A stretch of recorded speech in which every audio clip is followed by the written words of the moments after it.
Bismillahirrahmanirrahim. Qul a'udzu birabbin nas, malikin nas, ilahin nas, min syarril waswasil khannas, alladzi yuwaswisu fi sudurin nas, minal jinnati wan nas. Al-Fatihah.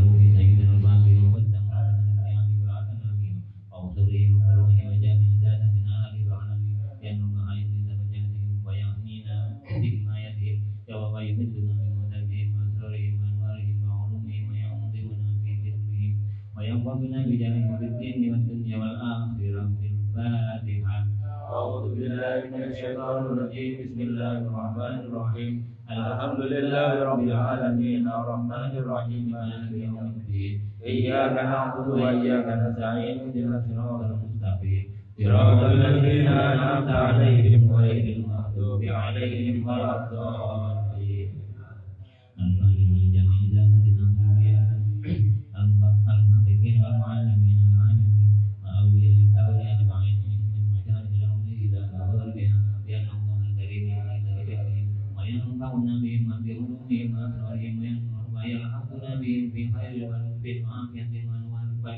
وينور قلوبنا بجاههم في الدين والدنيا والآخرة. الفاتحة. أعوذ بالله من الشيطان الرجيم. بسم الله الرحمن الرحيم. الحمد لله رب العالمين الرحمن الرحيم مالك يوم الدين. إياك نعبد وإياك نستعين اهدنا الصراط المستقيم صراط الذين أنعمت عليهم غير المغضوب عليهم ولا الضالين. الفاتحة. لصاحب الراس المقدس الشاد وقدس البلاد والعباد سيدنا الحبيب عبد الله بن علي الحداد وأوصله وفروعه وجميع سادتنا آل بعلوي بأن الله يمدار جاتهم ويحمينا بحمايتهم ويرزق بنا فيما جرت به المقادير بجاههم في الدين والدنيا والآخرة. الفاتحة. أعوذ بالله من الشيطان الرجيم. بسم الله الرحمن الرحيم. الحمد لله رب العالمين الرحمن الرحيم مالك يوم الدين. إياك نعبد وإياك نستعين اهدنا الصراط المستقيم صراط الذين أنعمت عليهم غير المغضوب عليهم ولا الضالين. الفاتحة. لنا يا حاضرنا ووالدنا ووالدكم ومشايخنا ومن حضرنا ومن غاب عنا ولأحيائنا ولأمواتنا وللموظفين على هذا الراتب ولمن كان سببا في جمعنا بأن الله ينور القلوب ويستر العيوب ويفرج القلوب وينقذنا بما حفظ به الذكرى وينصرنا بما نصر به الرسول ويغفر بنا فيما جرت به المقادير ويهون علينا كل عسير. ونسأل الله الكريم أن يصد الديون ويرضي الخصوم عنا وجميع المسلمين جميعا ولكل نية صالحة وحسن الخاتمة وإلى حضرة النبي المصطفى محمد صلى الله عليه وسلم وآله وصحبه الكرام. الفاتحة. أعوذ بالله من الشيطان الرجيم. بسم الله الرحمن الرحيم. الحمد لله رب العالمين الرحمن الرحيم مالك يوم الدين. إياك نعبد وإياك نستعين اهدنا الصراط المستقيم صراط الذين أنعمت عليهم غير المغضوب عليهم ولا الضالين. آمين. بسم الله الرحمن الرحيم. الحمد لله رب العالمين. صل على سيدنا محمد وعلى آله وصحبه أجمعين. حمدا يوفي نعمه ويكافئ مزيدا يا رب العالمين كما ينبغي لجلال وجهك.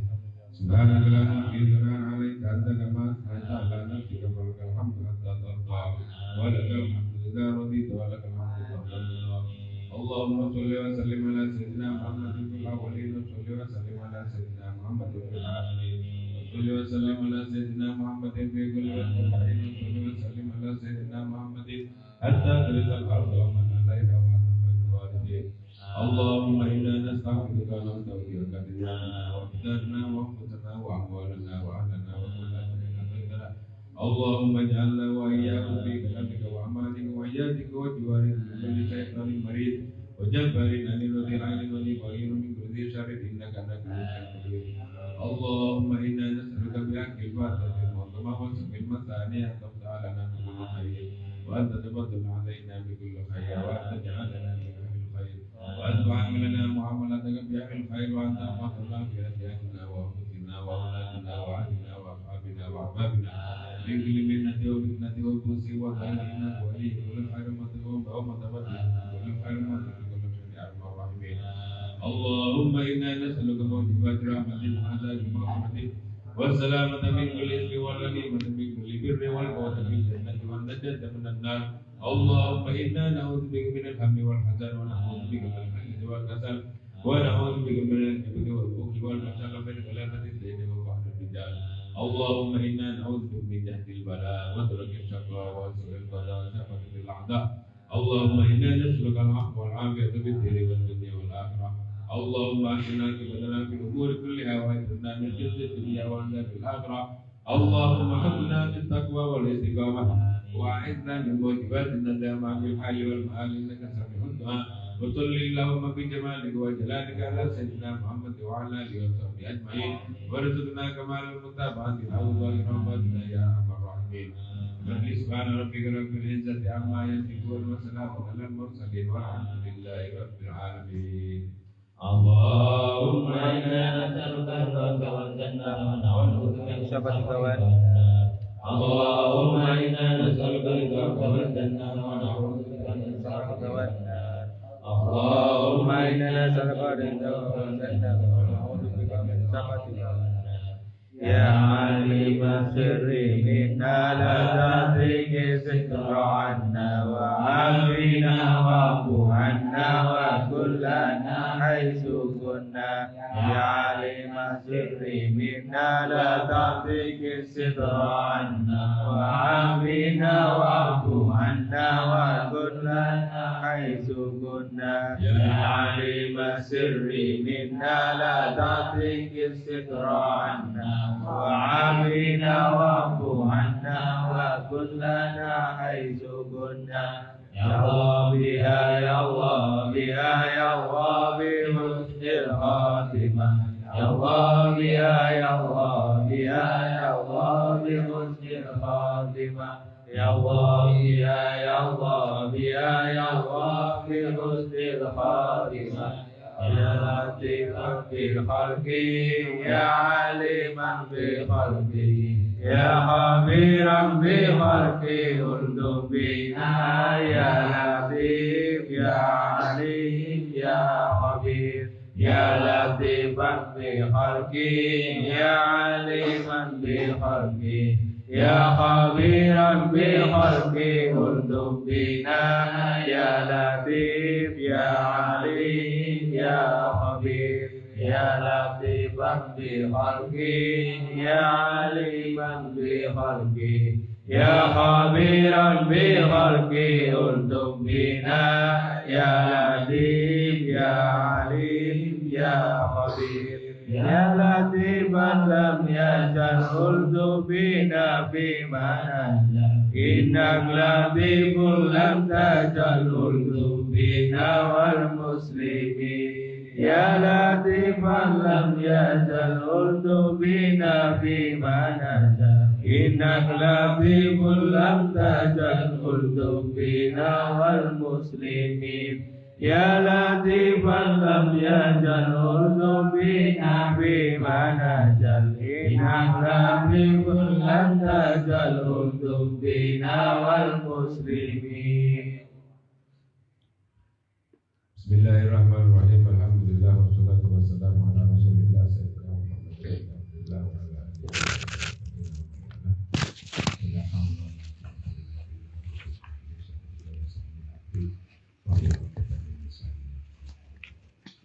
لحضرة النبي المصطفى سيدنا محمد صلى الله عليه وسلم وإلى المؤلفات الكتاب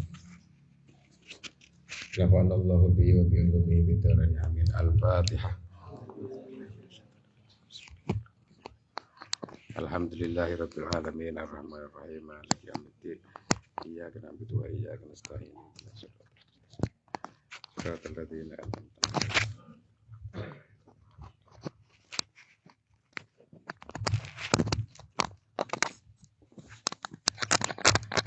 Bismillahirrahmanirrahim. Halaman 113 ya.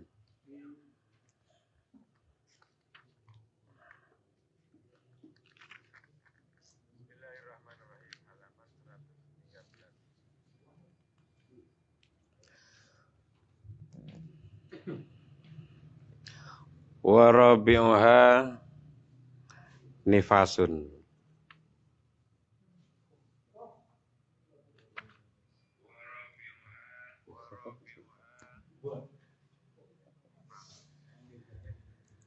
Wa rabi'uha utawi kaping papate mujibatul ghusli. Nifasun iku nifas. Aing kitauhu tegese perkate nifas. Wa utawi nifas damun iku gete, damu haidin iku gete haid mujtamiin kang dadi kumpul. Yakhruju kang metu apa damu haidin mujtami ba'da faragi jami'ir rahimi dalam sawise rampungi sekabehane rahim. Wa qalluhu tawi paling didi nifas lahzatun iku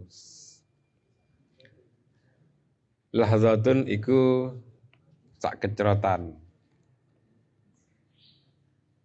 Wa ghalibu utawi kaprai nifas arba'una yauman iku 40 apane yauman dinani. Wa aksaruhu utawi akeh nifas situna iku suwida apane yauman dinani. Wa yahrumulan haram bihi sebab nifas ma apa perkara yahrumu kang haram apa ma bil haidis sebab haid. Apa yang diharamkan pada orang haid juga diharamkan pada orang yang mengalami nifas. Seperti berhubungan, sholat, puasa, sama.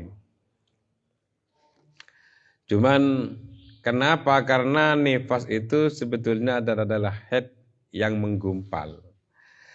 Karena nifas itu adalah darah yang keluar pasca melahirkan. Selama perempuan itu hamil, biasanya kan tidak haid. Jadi darah itu ngelumpuk selama hamil, ketika melahirkan baru keluar. Darah haid yang seharusnya keluar selama hamil, karena selama hamil tidak keluar, maka keluar ketika dia sudah melahirkan. Maka apa yang diharamkan pada orang yang mengalami nifas, sesuatu yang diharamkan pada orang yang mengalami haid, itu diharamkan pada orang yang mengalami nifas. Cuman wajibnya nifas, wajibnya mandi itu tentunya setelah ingkito. Ingkito itu setelah putus, setelah bersih, baru wajib mandi. Bukan ketika nifas. Perempuan yang lagi mengalami nifas, atau mengalami haid, maka tidak boleh mandi wajib, tidak boleh wudu. Kalau pas lagi nifas, orang lagi haid wudu tidak boleh, haram. Kalau cuma sekedar basuh wajah boleh, tapi kalau diniati wudu haram. Ini salah satu termasuk tala'um bil ibadah, termasuk dianggap main-main dengan ibadah. Kalau ada orang haid kok wudu, itu dianggap main-main karena wudunya kan tidak bisa dibuat untuk apa-apa. Buat sholat haram bagi orang haid. Ini buat baca Al-Quran haram bagi orang haid. Maka wudunya tidak berguna apa-apa sehingga diharamkan bagi orang yang lagi haid wudu. Terkadang orang itu, perempuan itu kalau lagi haid karena lama tidak menyentuh air, kemudian dia wudu, itu haram. Kalau cuma sekedar menyegarkan wajah, silahkan. Raup mungkin tidak apa-apa, mandi tidak apa-apa. Tapi kalau diniati mandi wajib, padahal haidnya belum selesai, itu tidak boleh. Wa yahrumu bihi ma yahrumu bil haidi wa yajibul ghuslu aidan. Wa yajibulan wajib al-ghuslu apa atus aidan kelawan malih biwiladatin sebab ngelahirake. Walau bila belalin lan senajan ono apa wiladah ikut tanpa anane telesan. Tanpa ada tanpa diikuti oleh basah-basah. Jadi kadang ada orang melahirkan bayinya kering tanpa basah. Itu tetap wajib mandi disebabkan melahirkan. Nah sekarang kalau orang itu misalnya nifas, orang sebab putus dari nifas wajib mandi, orang sebab melahirkan wajib mandi. Apakah harus mandi 2 kali? Kalau setelah melahirkan tidak langsung nifas, maka dia wajib mandi. Karena dia berarti suci. Jadi setelah melahirkan, kok tidak langsung nifas, masih bersih, maka dia wajib mandi untuk kemudian lakukan sholat sebagaimana mestinya. Setelah dapat 5 hari gak keluar darah, baru itu nifas namanya. Sebelum keluar darah nifas setelah melahirkan, maka orang itu suci. Wajib mandi, wajib sholat dan sebagainya. Wajib diapain saja karena dia suci. Boleh berhubungan suami istri dan sebagainya. Terkecuali keluar darah setelah 5 hari keluar darah, maka itu nifas. Kalau darah yang keluar itu setelah 5 hari pasca melahirkan, maka darah itu namanya darah haid. Jadi darah yang keluar pasca melahirkan kalau lebih dari 15 hari, itu namanya darah haid. Kalau sebelum 15 hari keluar, itu namanya darah nifas. Sekalipun nanti ternyata 2 bulan sampai ke belakang. Jadi misalnya 10 hari setelah melahirkan keluar darah. Setelah melahirkan dapat 10 hari keluar darah. Itu nifas. Karena belum 15 hari. Tapi ternyata keluarnya sampai 40 hari sampai 50 hari keluarnya. Tetap nifas. Terkecuali tidak keluar pasca melahirkan sampai 15 hari baru keluar, itu haid. Karena sebelumnya tidak keluar darah sama sekali. Wa ilqa'i alaqatin lan kelawan nibahake getih daging gumpal, wa mudghatin lan getih gumpal. Orang itu yang wajib mandi setelah melahirkan itu bukan hanya melahirkan bayi. Kalau misalnya seperti keguguran, yang dilahirkan ternyata hanya segumpal darah atau segumpal daging, itu tetap wajib mandi. Segumpal daging, segumpal darah yang dilahirkan wajib mandi. Orang yang melahirkan yang mandi. Kalau segumpal darahnya tidak usah dimandikan, dibuang tidak apa-apa. Kan masih belum bayi itu. Segumpal darah yang dilahirkan atau segumpal daging, maka yang melahirkan itu wajib mandi. Yang dilahirkan tidak wajib dimandikan, tidak wajib disolati, cuma masih daging. Belum ada nafasnya, belum ada ruhnya.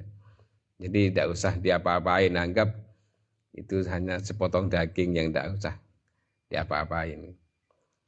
Terkecuali sudah umur 4 bulan. Yang dilahirkan umur 4 bulan, maka nanti baru wajib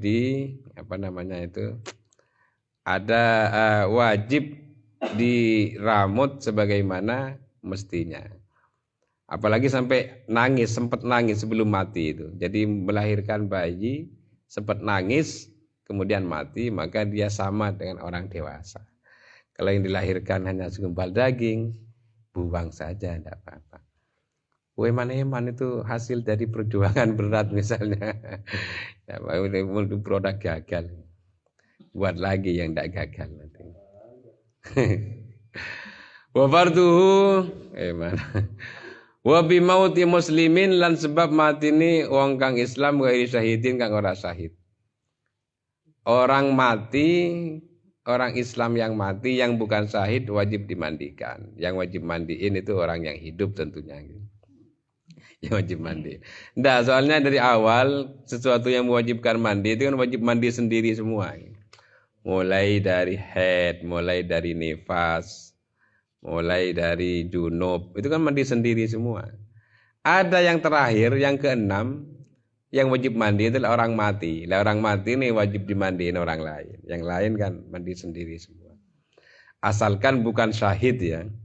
Kalau orang itu mati syahid, maka haram dimandikan. Maka langsung dikubur apa adanya. Dengan bajunya yang masih banyak darahnya, tidak usah dimandikan, tidak usah dibersihin, langsung dikubur kalau mati syahid. Mati syahid dalam peperangan. Sekarang tidak ada perang, tidak ada mati syahid. Syahid itu ada beberapa bagian ya. Ada syahid dunia, ada syahid akhirat, ada syahid dunia dan akhirat. Syahid dunia dan akhirat. Ada syahid akhirat. Syahid akhirat ini tetap wajib dimandikan, disolati sebagaimana mestinya. Apa syahid akhirat itu? Seperti orang mati gara-gara melahirkan. Perempuan mati gara-gara melahirkan, maka itu syahid akhirat. Tetap wajib dimandikan sebagaimana mestinya. Termasuk orang mati tenggelam, itu syahid akhirat. Tetap harus dirawat sebagaimana mestinya, disolati dan sebagainya. Orang sakit perut, mabtun itu orang sakit perut yang dibawa mati, maka itu juga syahid akhirat. Yang syahid dunia akhirat itu yang tidak boleh dimandikan, langsung dikubur sebagaimana mestinya. Wa farduhu utawi farduni mandi, farduni adus ail ghusli tegese farduni adus sayane kono loro. Ahadu ma utawi salah suwijine sayane niyatur raf'il janabati iku niat ngilangake hukumi junub. Lil judumi kedua wong kang junub awil haidi utawa niat ngilangake hukumi haid lil haidi kedua wong haid. Ai raf'i hukmihi tegese ngilangake hukumi haid utawa jinabah. Au niyati ada'i fardil ghusli utawa niat au niyatu ada'i fardil ghusli utawa niat nekani mandi wajib.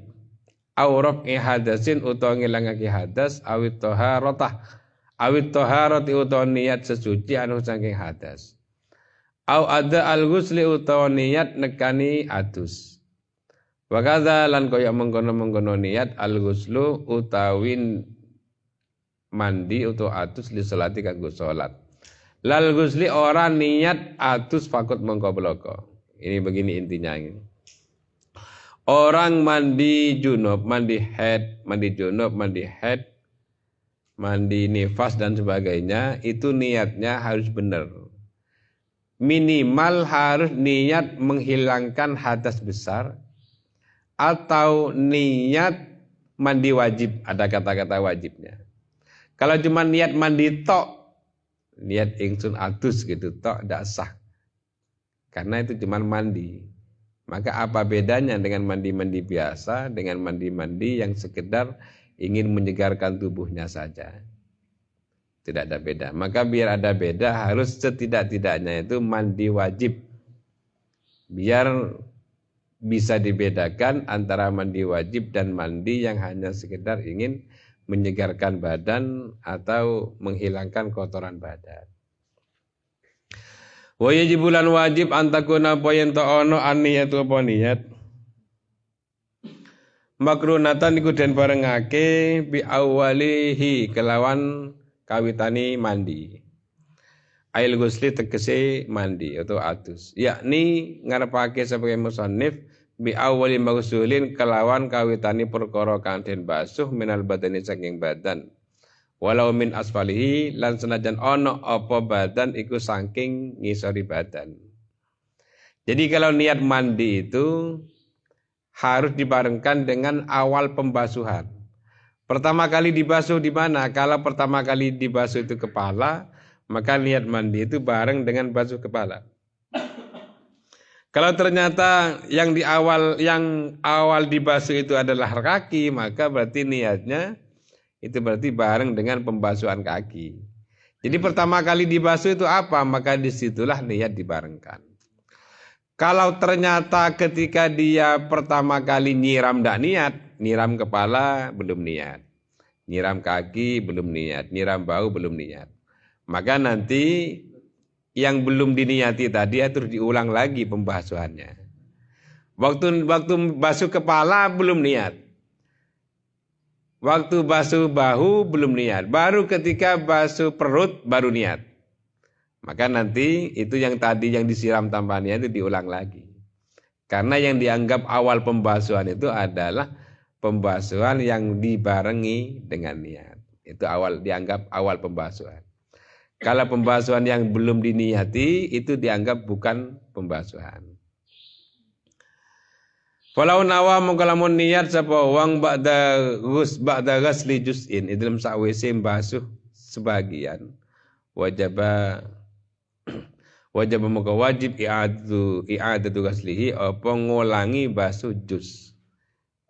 Walau nawala lamun niat sapa wong raf'al janabati ing ngilangake hukumi janabah, hukumi junub. Wa ghasala lan basuh sapa wong ba'dal badani ing sebagiani awak, sumana mongko keri-keri turu sapa wong. Fastai qadha mongko ngelilir mongko tangi sapa wong wara dalan ngarepake sapa wong ghaslal baki ing basuh sekarini. Lam yahtaj mongko ora butuh sapa wong ila i'adatin niyati mari ngulangi niat. Ini begini, ada orang junub, setelah junub dia itu basuh sebagian badan, apa kepalanya saja. Setelah kepalanya dibasuh itu baru sama niat, ketika basuh kepala dibaring sama niat. Setelah itu belum selesai pembasuhannya tidur, atau dibawa tidur atau gimana, tidak dilanjutin, cuman basuh kepala tok. Tapi tadi sudah baring sama niat.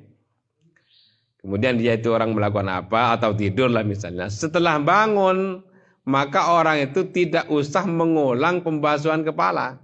Tinggal melanjutkan saja. Tinggal badannya, tinggal tangannya dan sebagainya. Kenapa? Karena tadi waktu pembasuhan kepala sudah niat. Berarti itulah dianggap awal pembasuhan. Makanya bagi teman-teman, bagi orang-orang yang masih ngumpul sama mertua rumahnya itu karena takut paginya kelihatan kalau dia keramas misalnya, enaknya itu malam-malam setelah kerja bakti itu kemudian dibasuhlah kepalanya dulu, niat itu kepalanya tok, setelah itu dihanduki, karena kalau mandi semua kan dingin kepalanya tok baru dihanduki, dikeringkan. Setelah kering tidur, besoknya mandi cuma bawahnya toh, yang tadi sudah dibasuh kepalanya. Wah, mantu kok turun keramas, padahal sudah tadi malam. Dia Pakno kok iso ngono.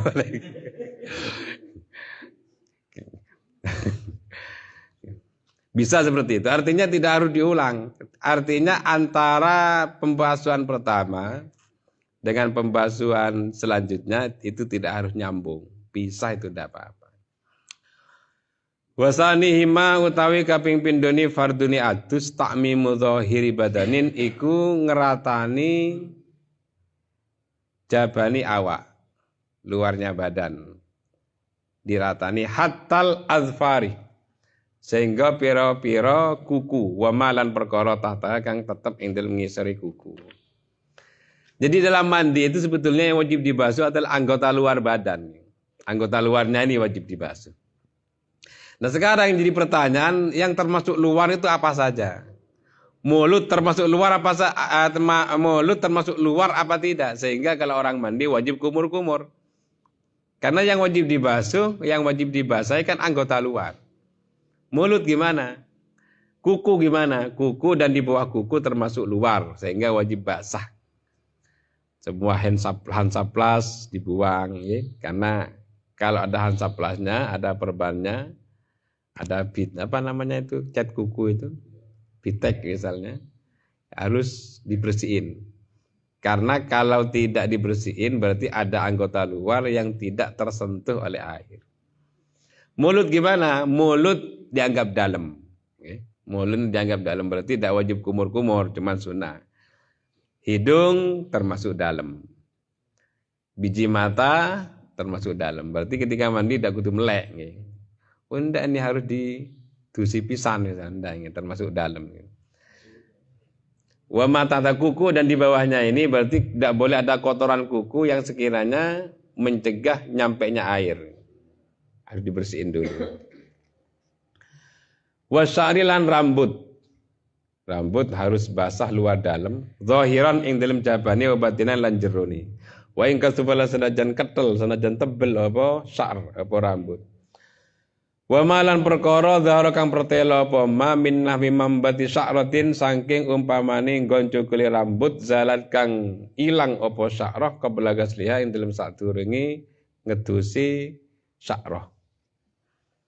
Wa simahin lan bolongan. Bolongan, semua bolongan yang ada di tubuh ini kayak bolongan telinga, ya. atau wa farji imra'atin fardine wong wadon inda julusiha ing dalem nalikane lungguh mar'ah ala qadamaiha ing arti sikil loro ni mar'ah. Lah masalah kemaluan itu termasuk luar apa dalam sih? Kemaluan perempuan itu sampai mana yang disebut luar, sampai mana yang disebut dalam. Kalau termasuk luar wajib dibasuh, kalau termasuk dalam tidak wajib dibasuh. Untuk mengetahui luar dalamnya gimana? Di sini dijelaskan kalau perempuan itu yang termasuk dalam adalah anggota yang tidak terlihat ketika perempuan itu dodok. Dodok ini kenapa? Dapat jongkok ini. Kayak orang buang air besar, jongkok itu. Ketika dia jongkok, maka kemaluannya kelihatannya sampai mana? Oh, sampai situ itu. Nah, berarti itu yang kelihatan termasuk luar, yang tidak kelihatan termasuk dalam. Berarti ya gimana lagi, harus seperti itu. Ya sampai kelihatan sampai mana, ya harus pakai cermin berarti. Tidak pakai cermin minta tolong ke suaminya. Nah, karena yang tidak kelihatan termasuk dalam, yang kelihatan termasuk luar. Yang termasuk luar wajib dibasuh. Nah, ini juga ada kaitannya sama wudhu. Sama apa namanya? Sama puasa. Kalau misalnya kemasukan air tidak sampai kepada yang tidak kelihatan, maka tidak batal wudhunya. Karena anggota itu, yang kemaluan tadi itu, yang saya sebutkan tadi itu, yang kelihatan termasuk luar, yang tidak kelihatan termasuk dalam. Ternyata ketika cebok, ketika cebok ternyata kemasukan air sampai anggota yang tidak kelihatan ketika jongkok. Batal puasanya. Kenapa? Karena berarti itu sudah masuk ke dalam tubuh.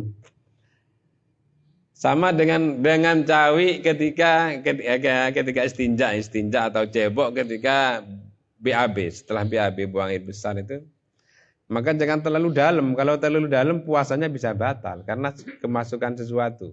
Ada sesuatu yang masuk ke dalam tubuh kita, bisa batal itu puasanya. Jangan terlalu dalam. Kalau tidak dalam tidak puas rasanya. Ini bukan masalah puas tidaknya, ini masalah batal apa enggak wudhunya. Makanya ada sebagian ulama mengatakan ketika ada orang BAB di sungai itu batal puasanya. Kenapa? Karena biasanya, ini sudah penelitian mungkin. Ketika orang itu BAB buang air besar, kan tentunya buka ini. Buka, ketika buka kotorannya sudah keluar, mingkemnya itu bawa air. Kebiasaannya ratu adem, kok adem? Ya berarti ngombe nih berarti. Oh iya, kalau puasa kan siang hari, Pak. Kalau malam dah puasa, Pak. Oh iya. Iya, kecuali istrinya nifas itu puasa siang malam itu, Pak. Jadi siang malam tidak boleh diapa-apain gitu. Makanya ya, tapi kalau sudah kebelet siangnya gimana? Kalau bisa ditahan sampai malam. Karena itu kehati-hatian. Kalau tidak bisa ya keluarkan. Cuma nanti waktu istinja, waktu ceboknya itu perlu hati-hati. Lah itu ya masalah farji imra'atin. Wa syukukin lan pira-pira pecah-pecah kaki dan sebagainya. Kaki itu kalau pecah, biasanya kalau di musim panas itu kan pecah-pecah. Maka pecahnya itu termasuk luar sampai agak dalam. Biasanya karena pecah itu pecahannya agak dalam. Selama itu masih kelihatan, maka itu termasuk luar yang harus dibasuh. Ya harus dibasuh sampai ke dalamnya itu. Wabatini judriin, lanjeroni bekas luka, judrini bekas luka, kayak bisul. Infata kang kebuka apa roksuhu pucuke judriin. Ini contoh seperti ini. Biasanya orang itu kalau kena bisul, ketika bisulnya sudah pecah, kan ada kulit tipisnya. Kan ada kulit tipisnya bisul. Jadi misalnya bisul itu sebesar ini, kemudian pecah keluar nanahnya dari tengah-tengah ini, bolongannya di sini, keluar nanahnya keluar semua, maka kulit yang tipis itu, di bawah kulit yang tipis itu termasuk luar, karena bolong. Bolong apa? Bolong bekas keluarnya nanah tadi. Nanah itu ketika keluar ada bolongannya. Ketika nanahnya sudah bersih, maka di bawah kulit yang tipis itu, itu termasuk luar. Kenapa kok termasuk luar? Karena ada jalan tembus lewat bekas bolongan keluarnya nanah tadi. Berarti harus basah, kecuali kulit tipisnya dibuang sekalian. Kalau masih berupa bisul, tutup. Sekalipun bisulnya sudah agak besar, di dalamnya ada nanah, nanahnya harus dibuang. Kenapa? Karena itu termasuk dalam. Kalau termasuk dalam tidak masalah. Loh, saya sholatnya berarti bawa najis ini. Ya, najisnya kan di dalam. Yang harus suci dalam sholat itu kalau sampai anggota luar. Kalau kita memang tidak boleh bawa najis, memang dalam perut kita ini ada kotoran, kemana-mana, gimana caranya sholat itu. Karena yang harus suci dalam sholat kan anggota luar. Selama belum keluar, selama belum termasuk, belum menyentuh anggota luar, maka itu termasuk anggota dalam dan tidak masalah. Sama halnya dengan pembekuan darah. Dulu itu metode tato. Metode tato itu dulu pakai kayak apa? Iya. Jadi kayak ada penggumpalan darah di bawah kulit. Di bawah kulit ini, di bawah kulit, di atas daging. Itu ada darah yang menggumpal. Ya enggak diapain, apa disuntik bagaimana?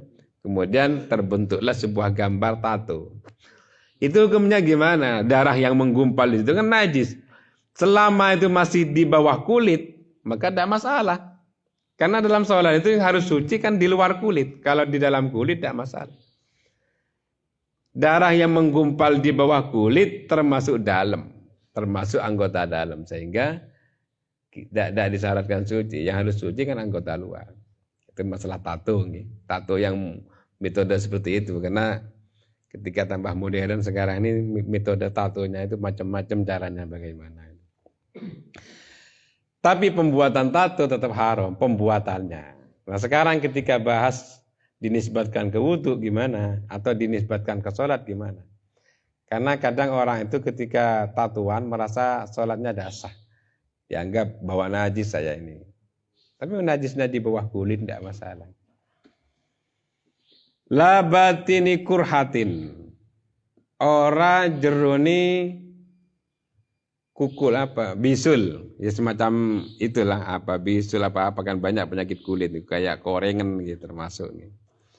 La batini kurhatin bariat kang waras apa kurhah wartafa'alan munggah kisruha apa kulite kurhah. Walam yadhar lan ora pertelo sayun apa suci-wici mimma saking perkara tahtahu kang tetep ing dalem ngisri kisruha. Selama belum meletus bisulnya maka tidak masalah. Selama belum meletus karena tidak ada bolongan yang menghubungkan ke dalam bisul tersebut. Kalau sudah bolong maka harus bersih dan harus suci. Karena termasuk luar nanti itu. Wa yahrimulan haram fatkul multahimi apa nyutat kulit kang nempel. Ketika kulit itu sudah nempel tidak boleh dicutat. Jadi kayak gini. Bekas bisul itu ketika kulit yang tipis itu dibiarin kan lama-kelamaan nempel jadi satu itu. Ketika sudah jadi satu, tidak boleh dicutat. Maksudnya tidak boleh dicutat itu, ini termasuk luar, ini harus tak buang kulit yang tipis ini, tidak boleh begitu.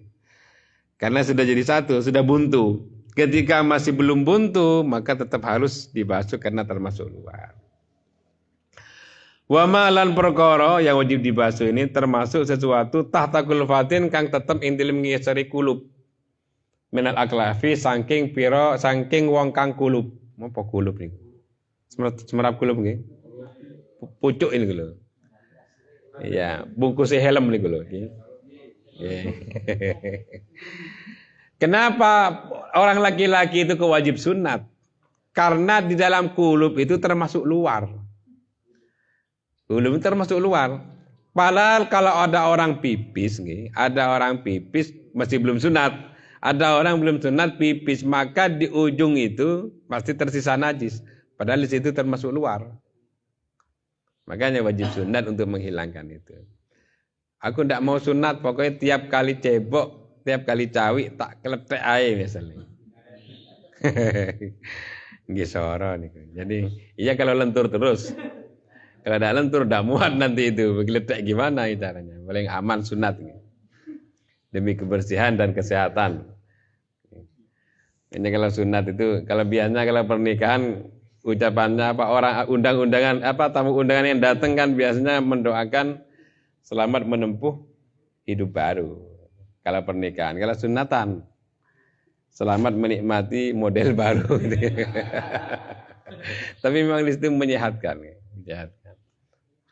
Orang untuk sunat itu ternyata tidak harus beriman. Banyak orang yang non-muslim itu sunat karena memang menyehatkan. Dan Islam itu senang sama kebersihan dan kesehatan. Nah itulah yang kenapa kok wajib sunat, karena yang di dalam kulub itu wajib dibasuh karena termasuk luar. Termasuk anggota luar. Wajib mengko wajib ghuslu batiniha apa mbasuh jerone kulub li'annaha karena kulub mustahaqqatul izalatu iku perkara kang den haki den ilangi. Atau mustahiqqatul izalati iku perkara kang haki den ilangi. Berhak dihilangkan kulubnya itu. Nabi Ibrahim itu khitan ketika umur 80 tahun. Karena pertama kali sunat dalam sejarah perjalanan manusia itu pertama kali sunat kan Nabi Ibrahim. Dan beliau mendapatkan perintah untuk sunat, mendapatkan wahyu untuk sunat ketika sudah usia sekitar 80 tahun. Yang enaknya itu standarnya memang disunat itu ketika umur 40 hari atau sebelumnya atau 7 hari. 7 hari sunat. Karena kalau sudah besar, sudah mengerti rasa sakit, takut kadang sulit sudah untuk disunat. Kalau terlalu besar nanti takut dokternya yang takut. Jadi jangan terlalu besar juga. Kalau masih kecil antara nangis karena sakitnya disunat dan karena nangis kebiasaan bayi itu kan sama saja. Oh sekalipun tidak disunat bayi sudah nangisan. Dianggap saja sekalipun itu nangisnya dianggap saja karena kebiasaan bayi. Nanti kalau sudah besar tidak usah maksa, tidak usah ngerayu dan sebagainya. Labatini sya'rin. Orang jeroni rambut. In akoda kang gebundel apa sya'rin binafsihi kalawan awak dhewe ni sya'rin. Wa ing kasura lan senajan akeh apa sya'rin in akoda. Di kepala ini ada beberapa penyakit kadang yang bikin apa namanya itu ya, rambut itu gerundel, beruntal untuk diurai sulit sekali. Beruntal kayak keribo nih, keribo kayak rambutnya. Biasanya ada orang-orang yang mengalami gangguan mental itu kan kadang rambutnya apa keribo ini namanya. Iya gimbal itu, yang gimbal seperti itu harus dibasuh sampai ke dalam apa anda? Kalau cuma sekedar disiram yang jelas air tidak nyampe ke dalam. Tapi kalau pengen nyampe ke dalam gimana caranya? Maka kalau seperti itu tidak usah. Asalkan rambutnya itu gimbal dengan sendirinya. Bukan sengaja digimbal, bukan sengaja dikeribukan. Kalau memang sengaja digimbalkan, itu harus diurai. Kalau memang grundel sendiri, beruntal sendiri, tidak usah. Walai jibulan ora wajib matmadotun opo kekemu wastin sakun lan ngirup banyu. Ya seperti tadi yang sudah saya sampaikan bahwa mulut ini termasuk dalam. Sehingga tidak wajib dibasuh ketika mandi. Tidak wajib, cuma sunnah. Karena termasuk dalam. Termasuk dalamnya hidung juga. Bal yukrau balik dan makruh akan tarkuhuma apa ninggal matmadah wastin sakun. Tapi makruh kalau tidak kumur-kumur. Cuman ada kumur-kumur tidak sampai membatalkan mandi. Cuman makruh. Kalau kumur-kumur dapat kesunatan, dapat tambahan pahala. Kalau tidak kumur-kumur, tidak membatalkan mandi. Bimain kelawan banyu tahurin kang nyuciake. Wa marralan wis kelewat annahu bosteni kelakuan ya duru iku bahayane tagayyurul ma'i. Apa owai banyu tagayyuran kelawan owah doron kang melarati. Walau bima lan senajan sebab perkara alal udwi kang tetep ing atas anggau ta. Khilafan halenu layani li jam'in maring segolongane ulama. Tidak boleh memakai atau mandi pakai air yang sifat-sifat airnya sudah berubah. Jadi ketika dibuat sesuci, air itu sifatnya harus orisinil. 3 sifat air itu. Bau, warna, rasa. Ini harus orisinil. Baunya masih bau air tawar, rasanya air tawar, warnanya air tawar. Warna, rasa, dan bau semua harus orisinil. Tidak boleh berubah yang banyak. Kalau sampai berubah sifat air yang 3 ini atau salah satunya, maka itu tidak bisa mensucikan. Seperti berubah sebab teh, berubah sebab rempah-rempah, berubah sebab bumbu, kan jadi kuah namanya.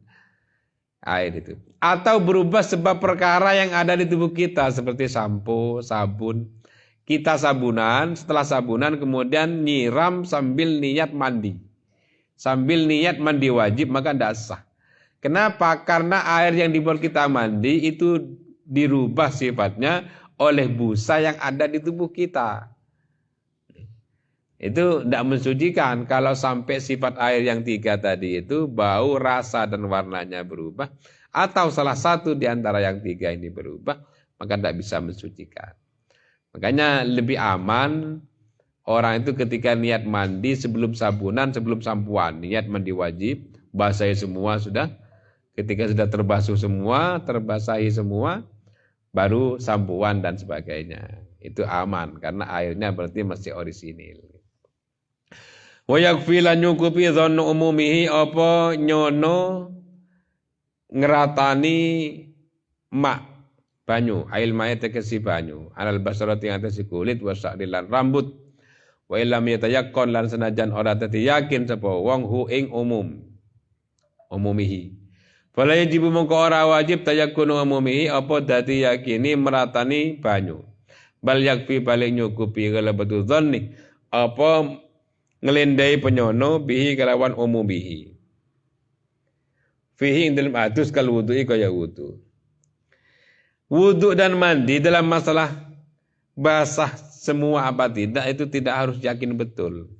Contoh begini. Ketika kita wudu basuh tangan, apakah kita harus ngecek bahwa tangan ini terbasuh semua? Misalnya ketika tangan kita sudah disiram, setelah disiram ini basah semua apa enggak? Dicek semua kesikutnya. Apakah harus seperti itu? Ternyata tidak. Yang penting kita sudah punya perasaan bahwa itu sudah terbasuh semua, dan harus dicek.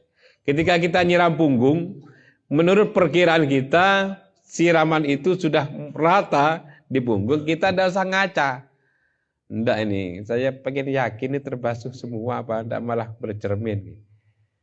Pengen tahu punggungnya terbasuh semua. Tidak harus sampai seperti itu. Artinya tidak harus yakin-yakin betul bahwa terbasuh semua. Yang penting menurut perkiraan kita sudah terbasuh semua, sudah cukup. Ini yang disebut dhannu umumihi atau ghalabatul dhanni. Wasunna lil ghusli wallahu a'lam. Sudah sampai sini saja. Jam 9. Mungkin ada pertanyaan. Maju. Mantan ada mic-nya. Waalaikumsalam warahmatullahi wabarakatuh. Langsung ke pertanyaan tentang masalah mandi menghilangkan dada besar, syaratnya kan harus basah semua tubuh. Yang menjadi pertanyaan bagaimana orang yang pakai tato, sedangkan tato itu maksudnya apakah tato itu menjadi penghalang air pada kulit? Terima kasih. Masalah tato. Tato, kalau tato yang model dulu, yang saya tahu itu yang seperti saya sudah jelaskan tadi, itu di dalam kulit. Tato itu darahnya di dalam kulit. Kalau di dalam kulit tidak masalah, karena ke dalam mandi itu yang wajib dibasuh, yang wajib dimandikan adalah luar kulit. Luar kulit wajib dibasahi semua, wajib dibasuh semua. Dalam kulit tidak masalah.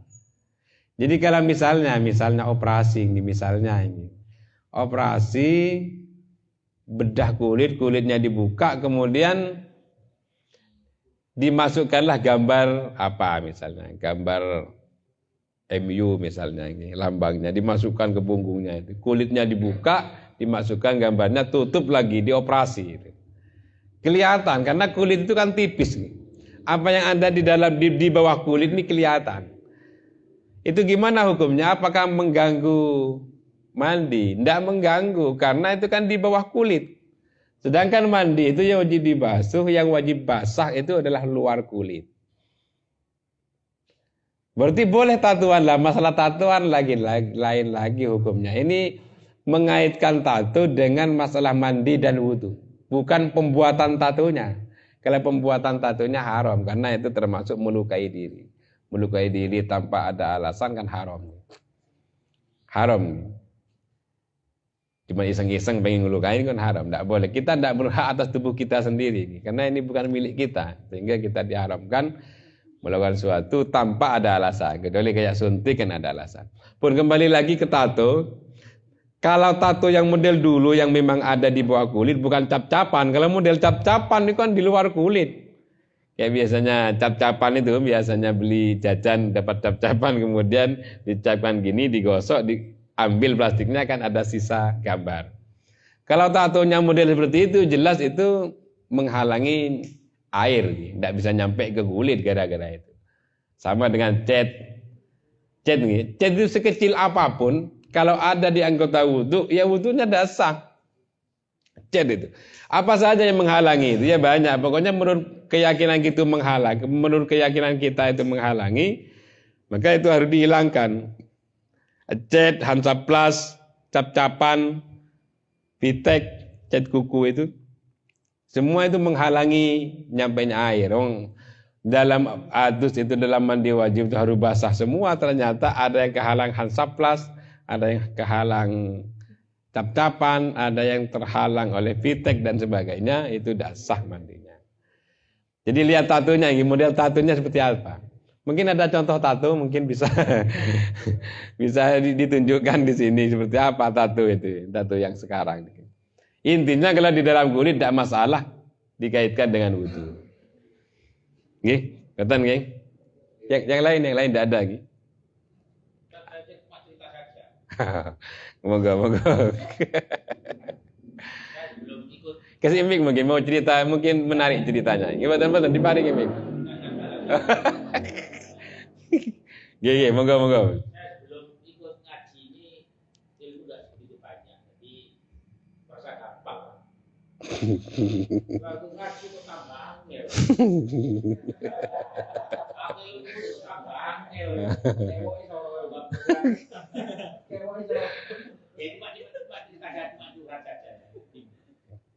Iya, ngeten. Sebetulnya tidak soro, cuma kita baru tahu.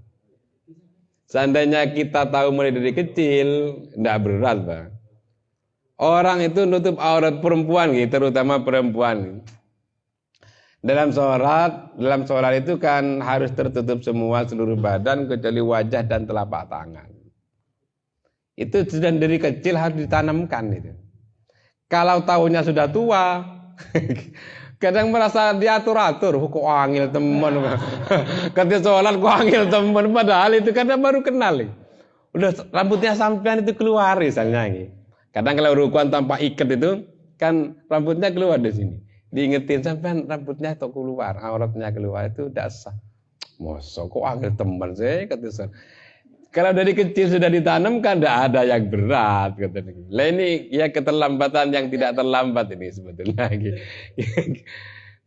Makanya rata-rata ini kalau apa Siwan curhat, saya juga mau curhat ini sebetulnya. Kayak saya termasuk kayak guru ngaji dan semua yang memiliki tugas dan kewajiban untuk mengenalkan ilmu agama itu perjuangannya berat ini. Karena untuk mengajari anak itu bukan hanya sekedar bikin mereka tahu Tapi gimana caranya mereka punya tanggung jawab. Kalau misalnya dari anak kecil kita ajari batalnya sholat seperti ini, rukunnya sholat seperti ini. Tahu semua mereka, tapi ketika mereka belum memiliki rasa tanggung jawab berhenti, maka untuk melaksanakan itu kadang tidak ada. Tetap saja sholatnya sing guyon, tetap guyon, padahal batalnya sholat hafal semua itu, dari awal sampai ke belakang hafal itu. Tapi sholatnya tetap saja gurau itu. Kecuali mereka itu sekalipun sudah hafal tetap dilatih sama gurunya, dilatih sampai besar. Kadang anak itu kan usia sekian sudah berhenti. Bukan mereka tidak tahu, sudah tahu, tapi tanggung jawabnya belum ada. Termasuk ngaji Al-Quran. Ngaji Al-Quran bagi guru-guru ngaji itu bukan hanya ingin bikin mereka tahu ngaji, caranya baca yang benar bagaimana, bukan seperti itu. Bukan hanya sekedar itu. Tapi bagaimana caranya mereka itu memiliki keterkaitan hati dengan Al-Quran. Kalau cuma sekedar bisa baca itu gampang. Insya Allah cuma kelas berapa ini sudah bisa lancar bacanya. Tapi setelah lancar kok berhenti, ya kapan mau dibaca? Kalau ada keterkaitan, dia sudah bisa baca dengan benar, makharijul hurufnya sudah benar. Kemudian ada keterkaitan, maka dia ada rasa kangen, rasa cinta terhadap Al-Quran. Wisuwe dak moco aku pengen baca. Kalau belum ada keterkaitan, dia sudah berhenti, padahal sudah bisa ngaji itu. Maka dia tidak akan ngaji, tidak akan dibuka Al-Qurannya. Orang tuanya mati, kadang dia cuma ngundang orang suruh baca Al-Quran. Dia sendiri bisa baca Al-Quran, tapi tidak baca. Merokokan, orang lain suruh baca. Kalau saya terus terang, kalau seperti ini tidak baca Al-Quran. Pulang aja. Ini namanya membantu orang, tidak butuh bantuan. Dia itu tidak butuh bantuan, dia itu bisa. Padahal hadis yang sahih itu, yang termasuk tidak putus amal jariyah itu kan ada 3. Sedaqatin jariyatin, terus waladin solihin yad'ulahu, anak kandung yang mendoakan. Bukan orang lain yang mendoakan itu melalui kias. Tapi hadisnya yang sahih, yang sahih itu jelas anak yang disuruh mendoakan. Kadang kalau di daerah Madura itu kalau pas 7 hari tahlilan itu biasanya setiap orang jamaah yang mau tahlilan dikasih jagung. Suruh ngitung, disuruh baca surat Al-Ikhlas sebanyak biji jagung. Jadi biji jagung sebelum dibagikan sudah dihitung sekitar 1000 biji jagung. Setelah ngumpul 1000 dibagikan ke jamaah itu. Kadang anaknya itu tidak pegang biji jagung, itu orang lain yang pegang biji jagung gitu. Saya tidak mau, saya pernah seperti itu dikasih biji jagung, anaknya tidak pegang, tak kasihkan karena ini punya sampean ini. Ini orang tuanya sampean yang mau didoakan. Masa saya yang disuruh doakan, sampean yang doakan. Gitu. Kenapa? Karena yang tadi itu sekalipun memiliki ilmu baca Al-Quran yang benar, tapi kalau dia tidak baca Al-Quran mau dipakai apa ilmunya? Itu kalau sampai kalau sampai dia itu baca Al-Qurannya sampai benar dan fasih. Kadang belum fasih saja sudah berhenti ya, tapi tambah parah itu. Tambah parah. Fasih pun kalau belum memiliki keterkaitan paling cuma darus 1 tahun sekali. Itu pun biasanya akhir-akhir itu. Biasanya. Kalau masih darusnya masih lumayan, tapi setahun sekali dibuka masih lumayan lah. Tapi kalau sudah punya rasa cinta, maka ya itu tadi, maka dia itu bukan hanya sekedar baca, tapi seneng mulang. Rata-rata orang yang ngajar ngaji itu karena cinta. Karena apa kira-kira kalau bukan karena cinta? Pembayaran tidak ada. Tidak ada. Jadi waktu sekitar 1 jam lebih itu ya karena memang seneng ngajari Al-Quran, seneng dengerin orang anak-anak baca, seneng. Karena berdasarkan seneng maka dilakukan terus tanpa pamrih ada apa-apa. Sudah tanpa pamrih kadang masih disalah-salahin sama orang tuanya. Soalnya ini masih ditegur, dikritik begini dan begitu. Tapi karena memang seneng, ya tidak apa-apa, seneng memang. Nah, kalau anak itu sudah memiliki rasa seperti itu, maka berarti berhasil, merasa sukses gurunya.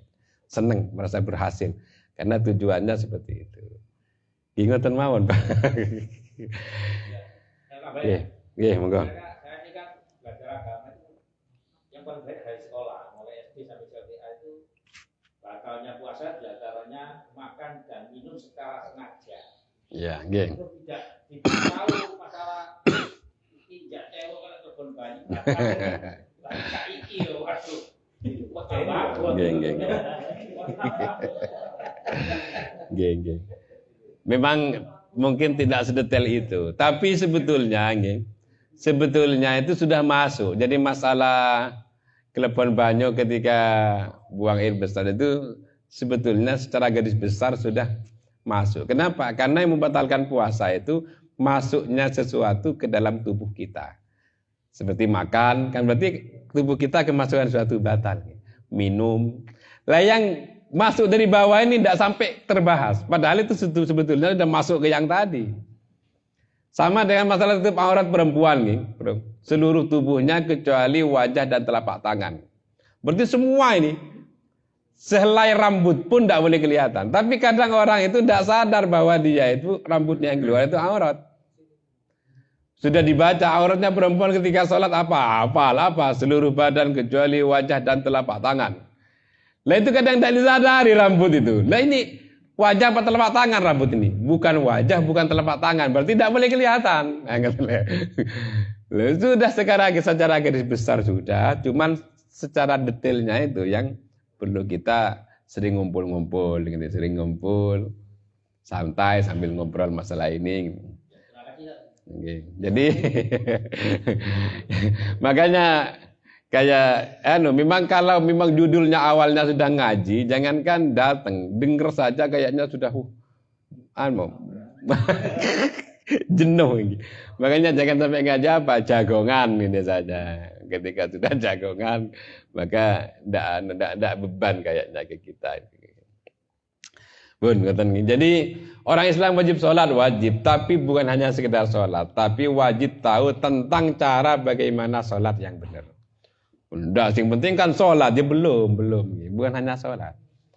Orang Islam itu bukan hanya wajib sholat, bukan hanya wajib puasa, bukan hanya wajib haji, bukan hanya wajib zakat, tapi wajib tahu cara ilmunya, sholat bagaimana, zakat bagaimana, dan sebagainya. Cakap segitu ini. Kurang lebihnya saya mohon maaf. Wassalamualaikum warahmatullahi wabarakatuh.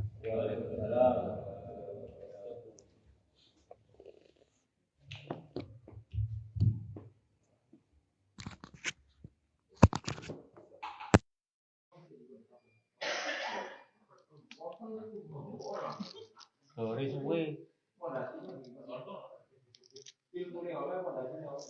Kok nyanyi soalnya? Saya baca di mau. Tapi ya lambat. Nah, baru sih urut itu kok.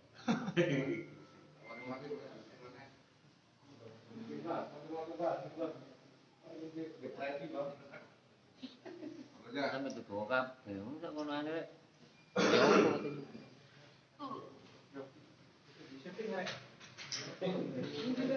Belum mati, Pak.